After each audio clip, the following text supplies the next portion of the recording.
Texting. We are back. Segment 2 here in lovely Falmouth. Post 4th of July. That is the Skin Dog back. It's been a long time. We missed him. We missed him here at IDD. And yes, we got the good stuff, boys and girls. If you know, you know. If you know, you know. It's old school. It's old school. As he said backstage, Game 7. We're talking Game 2. Hey, the feel-good segment. Potentially feel-good segment. The Boston Red Sox, after trading away that dickhead of donkeys, that donkeyness of dickheadishness, the guy who isn't a 5'2" player making $350, whatever the fuck he's making, the money that they should have gave Mookie Betts. And now they've jettisoned his Mookie who's won 2 World Series since he left, the best leadoff hitter of this generation, that Mookie Betts. The Red Sox record since we traded Mookie Betts, you know what that is? No, but I have a feeling you're going to tell me. It's under 500. 10 games under 500. Is anyone surprised to hear that? I know that work out. Yeah. Sorry. Yeah. No. Listen, this is why they've been under such scrutiny, because of that move. The man's a generational player. That move spoke volumes about what we thought about the owners, that they had won all those championships. Now they weren't interested in winning championships. They got satisfied. I want to feel like they're into it now. Like, are they into it? It feels like they are. Well, John Henry did make a last. I will say this: he did fly to wherever they were, Minnesota, I believe it was, to meet with Devers before he was traded. Give him credit for that. He did do that. That's something I didn't think he would do. So he tried to talk some sense into him. It didn't work, but he tried. He did at least try. No, he didn't even try. So he did that. But since he has been gone, this team quietly has pulled itself up by its bootstraps. And right now, if the season ends today, they would be in the postseason. Wow. And they're not healthy. They lost Cassius, the first baseman for the year. This is when this whole thing went south, when Devers wouldn't even play first. That selfish piece of shit. A lot of young team, a lot of young talent. The Roman Empire, Roman Anthony, up to 263. That kid does not play like a 21-year-old. I'm telling you. I like him. I like him a lot. He's got a lot of potential. They've got an ace, Crochet. Myers stud. Crochet is an ace. He's a legit ace. And this closer, Chapman, throws gas. I want to be excited about the Red Sox. I want to believe. Like, I know it's too soon. It's too soon. Here's what I say, right? Growing up here, Red Sox were everything when I was a kid. Mm-hmm. It was a baseball town. Yeah. And then 2004, all of it. I want the Red Sox to matter again. Yeah. I want to be positive. I've been negative for too long about this organization. I think that's fair. They deserve. I don't think you were just unjustly negative. If we're being honest here, they kind of asked for it. Yeah. They kind of asked for it. They made a lot of terrible moves. They made a lot of bad moves in the last 6-7 years. Too much analytics. Yeah. Does Joe Mazzulla work for the Red Sox? It feels that way. I want them to get back to. I think Cora is a good baseball guy. I feel like he's been in the middle of this, trying to not get along with the GM. You said something off here. You had a bone to pick with him or a beef with him. What is your beef with Alex Cora? I think he can manage, personally. I think he can manage. I think Alex Cora has had some issues with the general manager, and I think he's been very passive-aggressive. There's just been some things with him where he went to his daughter's graduation for Boston College, which, again, I don't fault him for that. But it's his daughter. Yeah. He missed the game, though. He could have gone to the graduation, then gone to the game. Whatever. I want to know that his heart is in this, because I know he can manage. But I feel like the last couple of years, whether he's been disenchanted with ownership or the GM, but he got his money. He got his money, but did they get? They didn't get the players. No, you're right. But they're in now. Like I feel like it's time for him to step up. I don't want to hear any negativity from Cora. He usually isn't negative, though. At least not in front of the camera. He's been. Here's my thing with Cora. Are you invested? Like, the last few years, like, it's almost like he knows that we know that he knows that this team sucks. He doesn't believe in it. I want him to at least like put your heart into it. Let's see what we can do with these young guys. Coach him up. Coach him up. No, it's fair. That's fair. I think that in terms of his managing ability in game, he's very good. Absolutely, no question. He's very good. I mean, he's good with the hitters. He's pretty good with when he gets the right pitcher, puts up the right guy in the right situation with a righty or a lefty. The pinch runner. He kind of nails all. He checks all the boxes. He kind of does. I mean, like I don't doubt his in-game managing ability. I don't. To his point about developing them and coaching them behind the scenes, that might be open to debate. Now, whether or not that's because he knows the talent's not there and he's kind of like, why am I wasting my time if they're not going to spend the money? Does he buy into all the analytics stuff? Because it feels like it's more about analytics than it is about hitting the cutoff man. You know, it feels like the Red Sox have been more about still with league in errors. Exactly. Yeah. You know, which is I'm sure why he feels the way he does. So these players come through the system and they come to the Red Sox like Roman Anthony can't field the ground ball.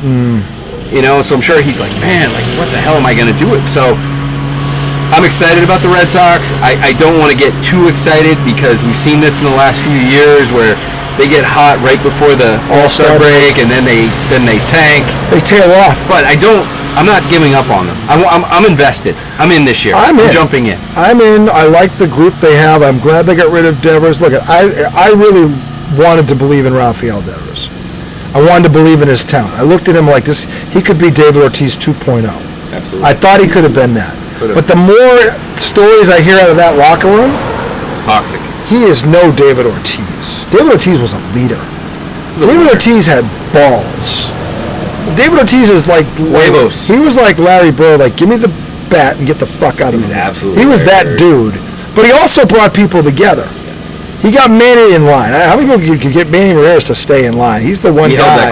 He held that clubhouse together because his personality was as good as his game. That's why David Ortiz is an icon.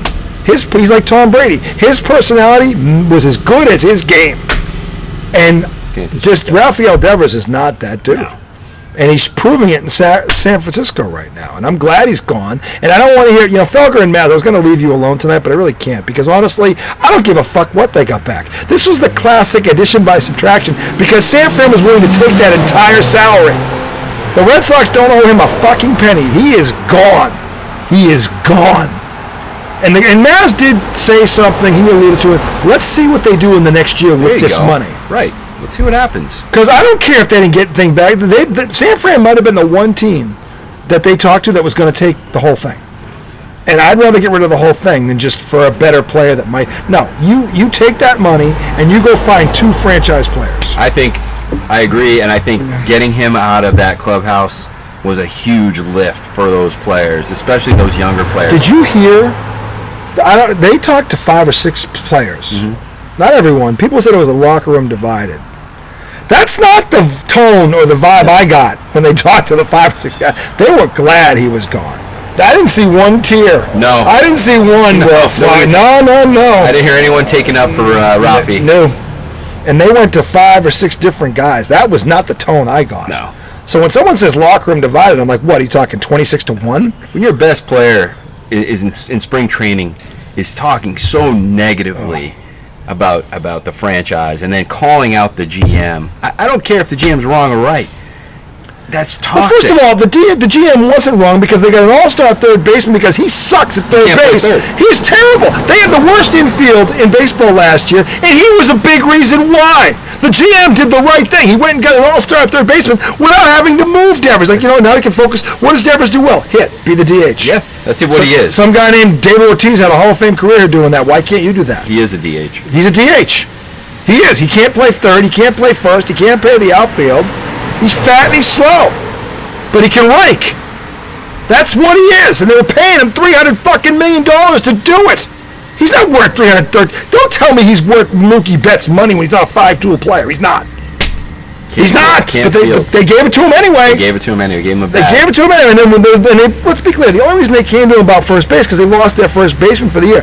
This is where this motherfucker lost me. Because honestly, if they're paying you $340 million and they're asking you to play first base, and you go no, get the fuck out of here. And Felger's right about that. Get the fuck out of here. I don't care who they. You get the fucking that donkey there, fucking Big Mike, whatever the fuck that loser's name is.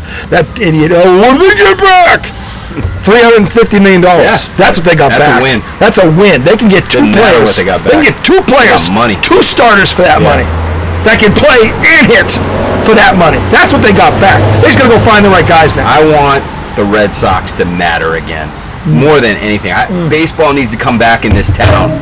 We need baseball to come back. We need I'll tell you right now, the last 3 or 4 years, we've become Wrigley joke field, where it's just a bunch of pink hats going in, singing Sweet Caroline, and we lose, and it's a joke. And by the way, he's been to a few of those games. I can't. I'm disgusted. I am disgusted. Usually when I hear from him at those games, he's usually shit-faced because he can't watch it sober. I want that to be Can't over. watch it sober. We got to be legit again. I want the Red Sox to matter. I want playoff games. I want prime time games with the Red Sox. I'm sick of being a joke. Fenway in October is a nice place to be. It's the absolute best. It's kind of a great place to be. It used to be. It used to be. Now tonight they took the first one last night in a pitching duel. Good game tonight.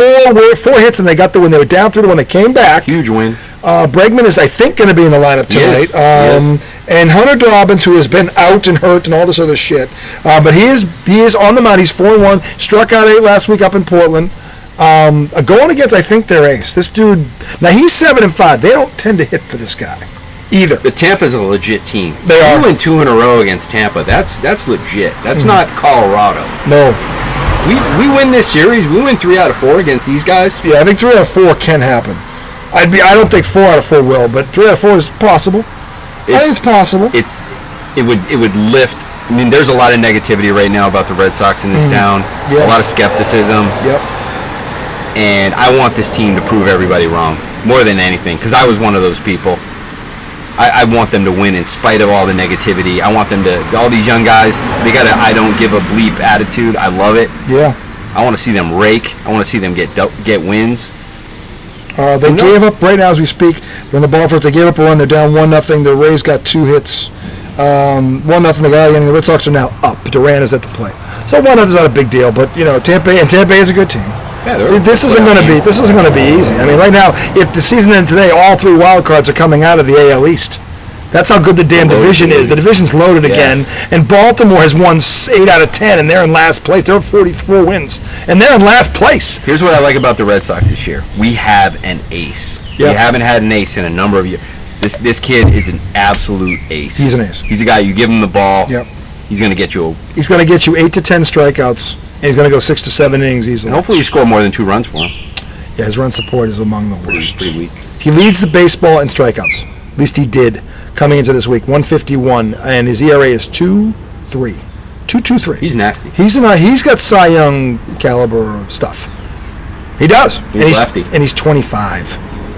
He's 25. So, I mean, look, this is, we're going to keep an eye on this throughout the night because we're going to do another segment with the We're going to talk Patriots. But, look, I agree with everything he said. And I want to believe also, and I'm very excited about the Patriots. But this is something. Got the cap on. I got the cap on. I was wearing my Sox jersey yesterday. My wife has become a Roman Anthony for the Roman Empire. This kid, by the way, if you've not seen him yet, he may be 21. He does not look 21. He doesn't play 21. And everybody that utters a syllable about him, it's all positive. He's humble. He's hardworking. He's hungry. Like, he's hungry. He wants to win. And it sounds like, and Bregman, by the way, is like that too. And he is back. Good influence for him. Yeah, I mean, to me, he could be the jolt in the arm they need. Everybody gets to add All-Star to their lineup at the All-Star break, and he's missed 40 games. He can rake. He can rake. He's a Gold Glover in the field. Okay, he's a 5-tool player, and when he got hurt, he was .299 with 11 homers and 35 RBIs. He's been gone for 2 months, so they got him back. So 3 out of 4, I think, is realistic possibility. To me, the Yankees are. They're in trouble. They're not scaring me. No. I think they're starting to fade. They don't have enough. No. The Yankees don't have enough. I think they're hearing footsteps. They should, because they're looking up at Tampa, Toronto, the Blue Jays, who we know can hit. Yeah, they've been on fire. Yeah. I mean, the Blue Jays are the classic if they could only pitch. Because everybody knows they can hit. They can hit with the best lineups in baseball. They could just never pitch. But suddenly they're pitching. And so suddenly they are pitching. I think for the Red Sox, it's can they make the fundamental plays when they need to in these tight games? Can they move the runner over? Can they turn the double play? The fundamentals, unfortunately, that's where it's going to come down to for them. I think they have talent. They have young talent. They've got good young pitching. They've got a closer. Yeah, great. They've got a good manager. They have a surplus in one position. They're talking about trading Durant at the deadline. Now, I like Durant. I don't want to see him go, but if you're telling me they're going to get a starting pitcher out of it, do it. I wouldn't be opposed to that, but you got to get something for him that makes you better. You can never have enough pitching. He'll tell you that. Pitching always wins in the end. Pitching beats hitting. Defense wins championships, and if you can add a starter to go with Crochet and that closer, and if I have to give up Durant, if that's Durant, then so be it. I like Durant. I will see him go, but I'll give him up for a starter. I have no problem with that if that's what they do. We'll see what happens. Then when we come back, segment 3, we're going to talk Patriots. We are 8 days. 8 days from the rookies. I can't believe that. 8 days from the rookies. We got to talk. A lot of people. This is interesting. The spectrum. It's one way or the other. This is a spectrum, and a lot of it's good. We got to talk about this. The Mike Vrabel effect. I want to hear his take on that. Segment 3 coming right up.